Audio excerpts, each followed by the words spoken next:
Koe te arapuru, SOUNZ.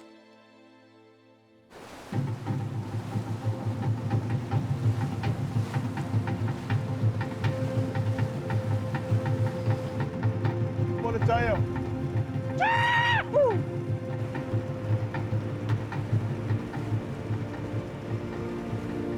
Kia ora and welcome to Captain Thomas Lagoon and Cruises. These beautiful waters you see behind me holds a significant part in every Moana person's story. Her vastness connected islands, while it influences performances and cultural rituals. And long before the arrival of the Western 4/4 count, there existed her rhythms, her calling, and her beats.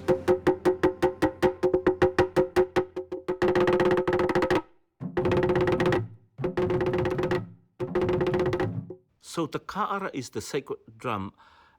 Ka'ara comes from a conjoint of words.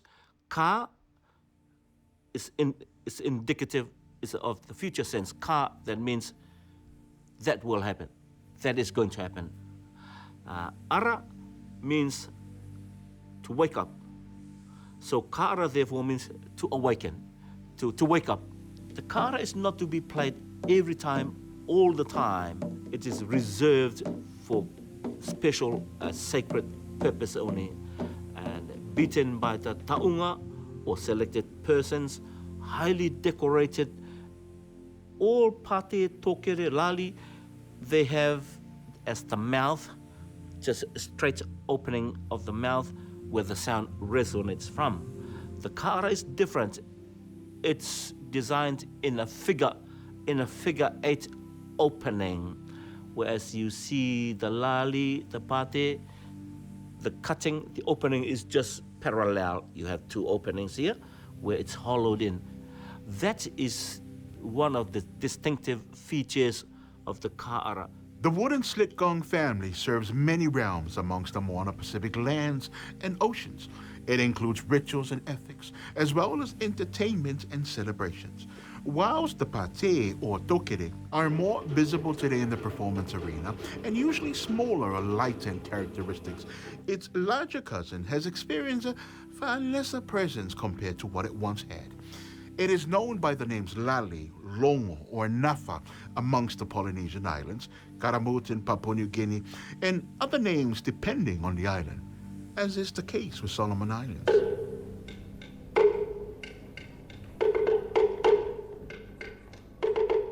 Yes, for wooden drums, we have certain names for certain instrument. The bigger ones we call nunuha, above all the instrument, and the second largest instrument we call tori, and the third we name is sutha, and the other one is krua, 4, and the 5 is rikiriki, is small one that leads our main teams that we play. This is main communication we use as to let other people know about what incidents happens to another peoples or another villages or communities. Like we're to feasting. In the feast, we can call peoples about events. When we play the drums, people outside, they understand and they hear what kind of rhythm so we play.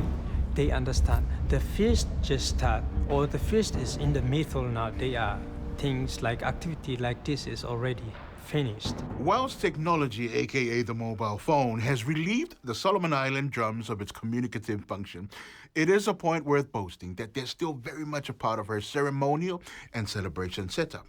Now, in Samoa today, due to the arrival of Christianity and the big empty gas cylinder can, the word longo is now the translation of bell. What I can tell you is that the longo is another name for a giant-sized lali, more an operation or a functional name. That's because the word longo in Samoa translates to inform or advise the neighboring villages of what's up ahead. So when the Christian missionaries arrived and saw that the natives were using it to communicate or to summon or call gatherings, they then adopted the lali as part of its prayer time signal ritual.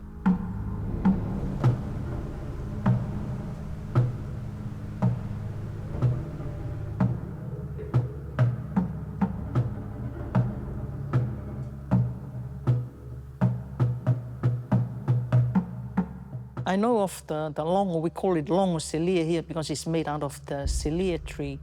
And the longo was introduced at the time of the missionaries as a church a bell. A bell is longo in Niue, and for church services.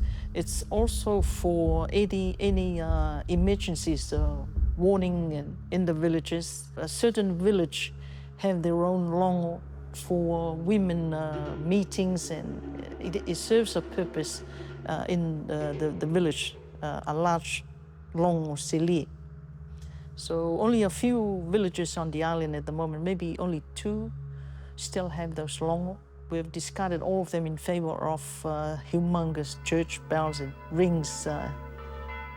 We hear it miles and miles, but people never turn up to church. Keeping in mind that not all calls were of the harmonious kind, Samoa utilized certain rhythms that even the spirits themselves would have chosen to stay away from.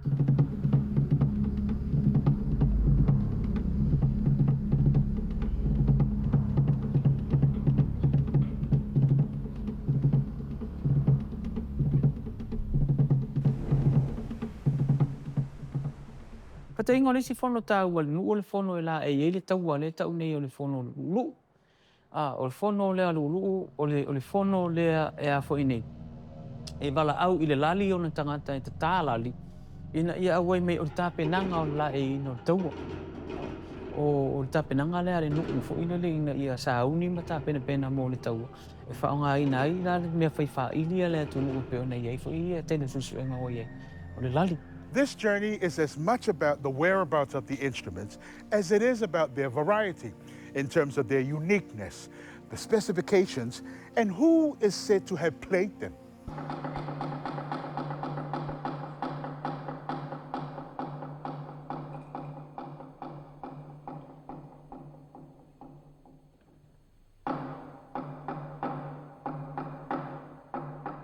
The slit drums from way back, it's always been around. I believe maybe the elders or the leaders of the village, they allow someone to say like, you go and send the message, pass it on to the next village.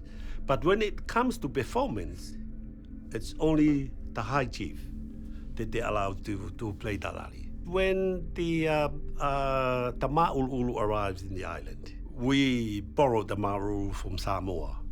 When that phase arrived, and that is the only time that we start to use the nafa. So Lali and nafa, we're talking about the same thing. During our time in Fiji, we were informed by the Ministry of Itoke, who look after the affairs of indigenous Fijians, of ongoing programs to revive, preserve, and maintain certain cultural practices crucial to the identity of not only Fiji as a nation, but of the multitude of tribes and regions that make up the melting pot that is Fiji. There's the mbure, or specific house building know-how, and the lali. The Lali revival includes certain rhythms communicating specific messages and calls, as well as its performance-related aspects.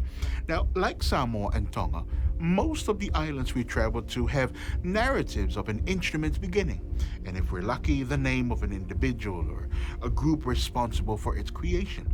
Very rarely is there specificity around particular places or areas, or where one may say it's its home earth. There are 2 kinds, the small one for performing arts and the big one. The big ones are now used in the Methodist Church, but the same ones who do the big ones do the small ones for performing arts. There's only one island that does it, the island of the master craftsmen, the island of Kambara. They were exiled from their ancestral home on Vitilevu, and they've taken up home on Kambara Island. And they also make the tanoa. They also make the lali. They were the original canoe makers on the homeland, on the ancestral home. So when you talk about the lali, the oratory, the singing, the sound, that is their spirituality. So the next time you hear the sound of the lali or longo or nafa or the symphony of Solomon Island drums, remember that they're not just random beats. It just might be a message from the ancestors or from the divine.